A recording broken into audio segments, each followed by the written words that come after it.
The black legend that we are analyzing also allows them to hide the colonial racism and the racism of colonial origin that still raged in the West during the 20th century.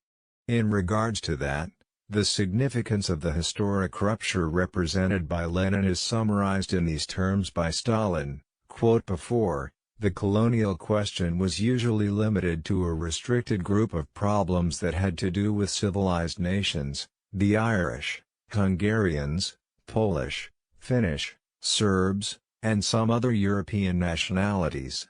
That was the group of peoples, deprived of equal rights, whose fate interested the heroes of the Second International. Dozens and hundreds of millions of men belonging to the peoples of Asia and Africa, who suffered national oppression in its most brutal and ferocious forms, were generally not taken into consideration. It was decided not to put whites and blacks on the same level, civilized and uncivilized. Leninism has exposed this scandalous injustice. He toppled the wall that separated whites and blacks, Europeans and Asians, civilized and uncivilized slaves of imperialism, in that way linking the national question with the colonial question. 657 unquote. This is in 1924. These are in years in which an American author, Stoddard, enjoys great success on both sides of the Atlantic in denouncing the mortal threat to the West and the white race represented by the agitation of the colonial peoples, stimulated and encouraged by Bolsheviks, or the growing tide of colored peoples. 658 This tendency celebrating white supremacy continues to be vibrant in the following decades. While Stalin also condemns the process of racialization put in place by the West at the expense of the peoples of Asia, it's interesting to analyze the ideology that manifests itself in the United States during the war against Japan. The press and the ever-present propaganda warns against the racial threat. We are facing a holy war, a racial war, an unending war between Eastern and Western ideas. There's a recurring dehumanization of the enemy, reduced to subhumans or actual animals.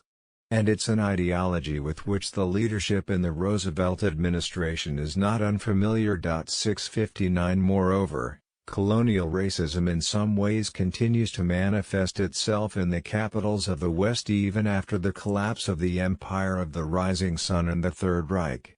In Fulton, in March of 1946, Churchill inaugurates the propaganda campaign for the Cold War, condemning not only an Iron Curtain and the totalitarian control imposed by the Soviet Union on Eastern Europe, but also celebrating, in opposition to all that, the English-speaking peoples and the English-speaking world as the champions of freedom and Christian civilization that will lead the world. 660 It's understandable that the angry response from Stalin, the British statesman, is accused of having formulated a racial theory no different to the one embraced by Hitler. Only English-speaking nations are authentic nations, called upon to decide the destiny of the whole world. 661 The simplifications of the Cold War are evident in that response.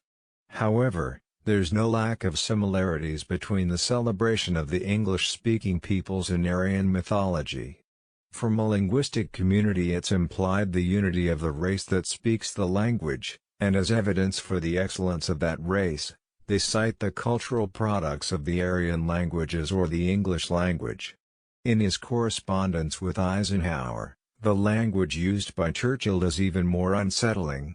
The English-speaking world is synonymous with the white English-speaking people. Its unity is absolutely necessary. 662 The differences between the races closely bound to Europe must be liquidated once and for all, differences which have caused 2 world wars. 663 The threat arising from the colonial world and outside the West can be confronted only in that way.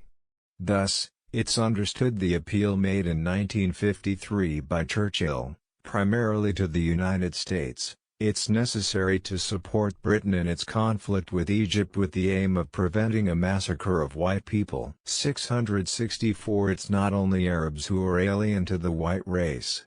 The communist world, that encourages the revolt of the colonial peoples against the white man, is the expression of an aggressive semi-Asiatic totalitarianism.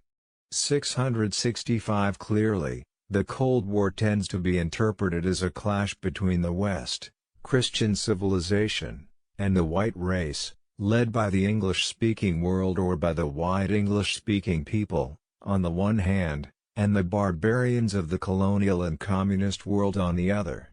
In this context, the celebration of both the British Empire as well as the British race fits perfectly. 666 And given that there will be no reference to the fact that the extermination of the Jews occurred in the heart of the West and the white world, and was perpetuated by one of the races most closely related to Europe, so nothing will be said of the continued oppression suffered by African Americans in the United States of white supremacy. In Eisenhower, the celebration of the Western world and Western morality 667 also tends to assume racial connotations at times. Speaking with Hoover and Dulles in July of 1956, he observes that, with the nationalization of the Suez Canal, Nasser aims to topple the white man.